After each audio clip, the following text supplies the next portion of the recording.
September 1ஆம் தேதி முதல் மருத்துவ விடுப்பு பெறுவதற்கான விதிகளில் முக்கிய மாற்றங்கள் நடைமுறைக்கு வருகின்றன. நீண்டகால மருத்துவ விடுப்புகளை கட்டுப்படுத்தவும் உடல்நல பாதிப்புகளை கண்காணிக்கவும் அரசு இந்த புதிய கட்டுப்பாடுகளை கொண்டு வந்துள்ளது. புதிய விதிகளின்படி மருத்துவர்கள், பல் மருத்துவர்கள் அல்லது மருத்துவச்சிகளால் வழங்கப்படும் ஆரம்பகட்ட மருத்துவ விடுப்புச் சான்றிதழில் அதிகபட்சம் 31 நாட்களுக்கு மட்டுமே செல்லுபடியாகும்.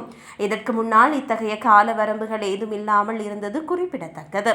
தொடர்ந்து விடுப்பு தேவைப்படும் பட்சத்தில் ஒவ்வொரு நீட்டிப்பும் அதிகபட்சம் 62 நாட்களுக்கு மட்டுமே வழங்கப்படும்.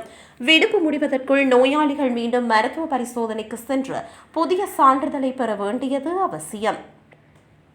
இந்த மாற்றங்கள் நீண்டகால விடுப்பு எடுப்பதை தடுப்பதற்கானது அல்ல, மாறாக நோயாளியின் ஆரோக்கிய முன்னேற்றத்தை முறையாக கண்காணிப்பதற்கான ஒரு முயற்சியாகும். மருத்துவரின் பரிந்துரைப்படி தேவைப்பட்டால் இந்த கால வரம்பை தாண்டி விடுப்பை நீட்டிக்க முடியும் என்பது குறிப்பிடத்தக்கது. கடந்த 2019 முதல் 2024ஆம் ஆண்டு வரை பிரான்சில் மருத்துவ விடுப்பு எடுப்பவர்களின் எண்ணிக்கை 10% அதிகரித்துள்ளது. இதனால் அரசுக்கு ஏற்பட்ட பெரும் நிதி சுமையை சமாளிக்கவே விடுப்பு கண்காணிப்பை தீவிரப்படுத்த அரசு இந்த முடிவை எடுத்துள்ளது. இந்த மாற்றம் காரணமாக நிறுவனங்கள் மற்றும் மனிதவள மேம்பாட்டுத் துறையினர் இனி ஊழியர்களின் மருத்துவ விடுப்பு திகதிகளை மிகவும் கவனமாக கண்காணிக்க வேண்டியிருக்கும்.